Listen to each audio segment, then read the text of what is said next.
কি কলকাতার মধ্যে Japanese park? Is it true? Yeah, you heard it right. কলকাতার মধ্যে জাপানিজ পার্ক। তো আজকে আমরা চলে এসেছি কলকাতার মধ্যে অবস্থিত ছোট্ট এক টুকরো জাপানিজ পার্কে অনুসন্ধানে।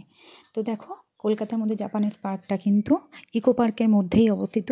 আমরা 6 নম্বর গেট দিয়ে ঢুকে 50 টাকা করে পার হেড টিকিট কেটে বাঁ দিক ধরে আমরা ঢুকে পড়ব জাপানিজ পার্কে। সেদিন অনেকটাই ভিড় ছিল, আর বলা বাহুল্য ইকো পার্কে কিন্তু বরাবরই একটু ভিড় থাকে। সোমবার দিন বন্ধ থাকে। তো আমরা ইকো পার্কের ভিড় ঠেলে এবার আমরা জাপানিজ পার্কের দিকে যাচ্ছি। ইতিমধ্যে অনেকেই এই জাপানিজ পার্ক সম্বন্ধে জেনেছেন, ঘুরে গেছেন, বাট যারা জানেন না তাদের জন্য আজকের এই ভিডিওটি। সামনে ঢুকতেই অসম্ভব একটি সুন্দর বুদ্ধ মূর্তি আপনাদের চোখে পড়বে, আর আলোর রিফ্লেকশানে এটি আরও সুন্দর হয়ে উঠেছিল। ভিডিওর সাথে থাকুন, আশা করছি আপনাদের আজকের ভিডিওটি ভালো লাগবে।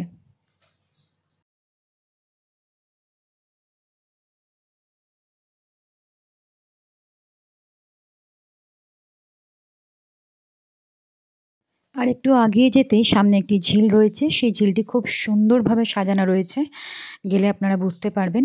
এবং লাইটের খুব সুন্দর একটা ব্যবস্থাপনা করা হয়েছে, যেখানে আপনাদের ছবি তোলার জন্য খুব সুন্দর একটা পারফেক্ট জায়গা বলতে পারেন। এরপরেই টানেলের মধ্যে দিয়ে গিয়ে আমরা বুদ্ধ মূর্তি যেখানে রয়েছে, অর্থাৎ জাপানিজ যে মন্দিরটা রয়েছে সেখানে যাব। তো এখানে আসতে গেলে একটু দিনে দিনে আসাই ভালো, তাহলে ছবিগুলো এবং ভিডিওগুলো খুব স্পষ্ট এবং সুন্দর হবে। আমাদের যেতে যেতে প্রায় সন্ধ্যা গড়িয়ে গেছিলো, তাই খুব একটা স্পষ্টভাবে ভিডিও তুলতে পারিনি, আর প্রচণ্ড ভিড় ছিল সেই কারণবশত। তো চলো আমরা চলে এসেছি। দেখো, এখানে ডান দিকে মন্দিরটা তোমাদের দেখাচ্ছি। খুবই সুন্দর লাগছিল, সামনে থেকে আরও সুন্দর লাগছিল, এবং একটা সুন্দর সাউন্ড ওখানে ক্রিয়েট করা হয়েছিল, যেটা আমি এখানে দিতে পারিনি। যেখানে মনে হচ্ছিল খুব স্নিগ্ধ একটা অ্যাম্বিয়েন্স তৈরি হয়েছে। তো যারা গেছেন তারা জানবেন, আর যারা জাননি তাদেরকে বলবো গিয়ে ঘুরে আসুন এবং জাপানের এক টুকরো স্বাদ নিয়ে আসুন। মন্দিরের ভেতরে একটি হোয়াইট কালারের বুদ্ধ মূর্তি প্রতিস্থাপন করা আছে, বাট আমরা ভিডিও নিতে পারিনি। অন্য সময় ভিডিও তুলতে দেয়, বাট সেদিনকে একটু ঝামেলার কারণে ভিডিও তুলতে দেয়নি। তো ওখান থেকে আমি কোনো মতো একটা ছবি নিয়ে চলে এসেছি। সেদিনে যে ঝামেলাটা হয়েছে সেটা হচ্ছে যে মন্দিরে ঢোকার সময় অবশ্যই জুতো খুলে ঢুকতে হবে, বাট কিছু কিছু জন আছে যারা জুতো পরে চলে গেছিলেন, তো সেই জন্য ওখান থেকে যারা গার্ডে ছিলেন তারা কেউই ভিডিও তুলতে দেয়নি, ইভেন একটা ফটো পর্যন্ত ক্লিক করতে দেয়নি সেই দিন, সেই মুহূর্তের জন্য। তো সেই জন্য ছবিটাও আমার কাছে খুব স্পষ্টভাবে আমি তুলে উঠতে পারিনি।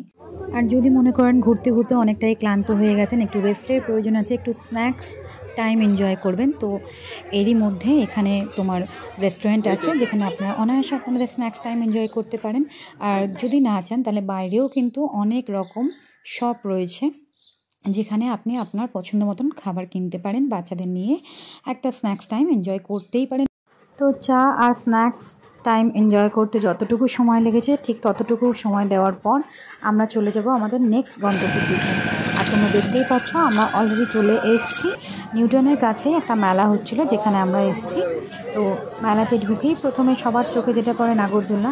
আমার মেয়েও খুব এক্সাইটেড ছিল যে নাগরদোলা চড়বে। তারপর আমি অনেক বারণ করাতে হাজব্যান্ড আর মেয়ে ওটাতে যায়নি, কারণ এটা সম্পর্কে আমার অনেক ভীতি রয়েছে, অনেক কিছু ইনসিডেন্ট আমি দেখেছি, শুনেছি। তো সেই কারণবশত আমি এটা আমার হাজব্যান্ডকে অ্যালাউ করি না, আর মেয়েকে তো একদমই নয়।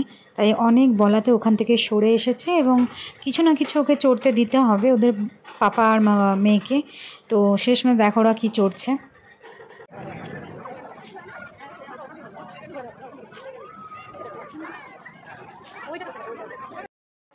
তো বাবুরা শেষমেশ ঠিক করলেন যে তারা এটা চড়বে, এবং অনেকক্ষণ লাইন দিলেন, এবং এক একজনের টিকিট ছিল সেখানে 80 টাকা। আমার তো এটা খুবই বৃথা লাগছে যে 80 টাকা বেকার বেকার একটা এই মানে চড়াতে চলে যাবে, তার থেকে কিছু খাওয়া দাওয়া করলে ভালো হতো। বাট এরা নাছোড়বান্দারা শুনবে না। দেখতেই পাচ্ছ বাবা আর মেয়ে লাইন দিয়ে চলেও গেছে, আর আমি ওখানে ওদের পাহারা দেওয়ার মতন একা একা দাঁড়িয়েছিলাম। আমার মেয়ে তো খুব উৎসাহ নিয়ে চড়তে যাচ্ছে, বাট আমি মা হিসেবে ভয় পাচ্ছিলাম যে ঘাড়ে যদি লেগে যায়, কিছু যদি হয়ে যায়। তো আমি এই রাইডসটা মানে চড়েছি এত বছর বয়সের মধ্যে একবার, আর আমি রাইডসের পেছনে সত্যি বলতে অত টাকা নষ্ট করি না। আমার মনে হয় একটু খাওয়া দাওয়া করো, এই জিনিসটা ঠিক আছে, বাট রাইডসের পেছনে এত টাকা দেওয়াটা বেকার। তো যাই হোক, ওরা রাইডস চড়ছে আর আমি ওদের রাইডসটাকে এনজয় করছি, আর কিছুই করার নেই। ওরা এলে তারপরে একটুখানি খাওয়া দাওয়ার দিকে যাওয়া যাবে।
তো শেষমেশ বাবুরা চড়ে নামলেন এবং আমরা চললাম আমাদের এনজয়মেন্টের দিকে, অর্থাৎ খাওয়া দাওয়া করতে এবং মেলাটাকে পুরো এনজয় করতে। আর আপনারাও আমার সাথে সাথে মেলাটাকে এনজয় করুন, আশা করব তোমাদের ভালো লাগবে। আর মেলার পরে আমরা আবার কোথায় যাচ্ছি সেটাও দেখাবো, আমাদের সাথে কন্টিনিউ করুন। আর এটা একটু বন্ধটা ওটা 50 না, এটা 50, ওটা আপনাদের 50।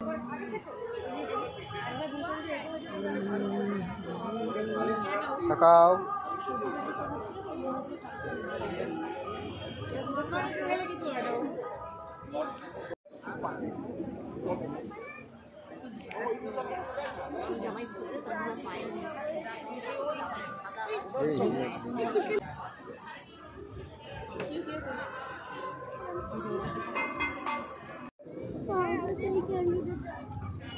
আমি খাও না, তুমি খাও।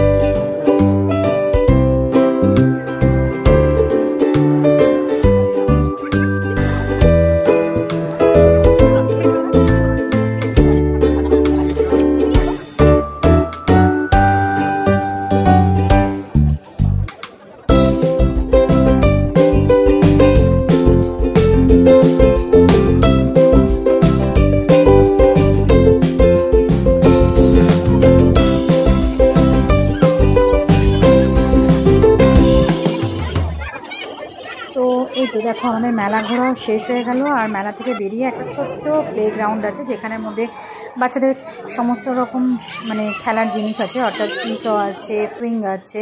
আর এখান থেকে বেরিয়ে আমরা চলে এসেছি আমাদের তৃতীয় গন্তব্যস্থল আর লাস্ট গন্তব্যস্থল সোনাঝুরি হাট। হ্যাঁ, সোনাঝুরি হাট কিন্তু আমরা জানি যে শান্তিনিকেতনে আছে। সেই শান্তিনিকেতনের একটা ছোট্ট টুকরো কিন্তু আমাদের কলকাতার মধ্যেও এখন স্থাপন করা হয়েছে।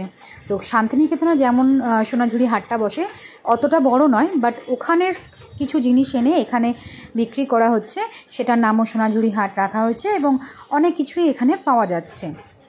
তো চলো তোমাদের দেখাতে থাকি, আর কেমন লাগছে অতি অবশ্যই কিন্তু জানাতে ভুলবে না। আশা করব তোমাদের ভালো লেগেছে আজকের ব্লগটা।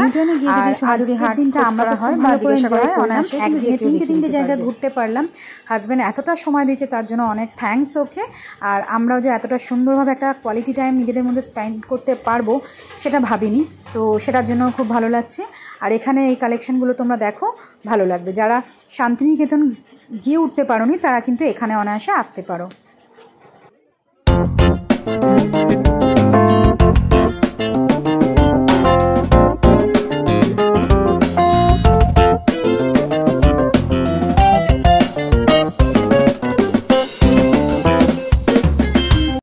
So please subscribe my YouTube channel.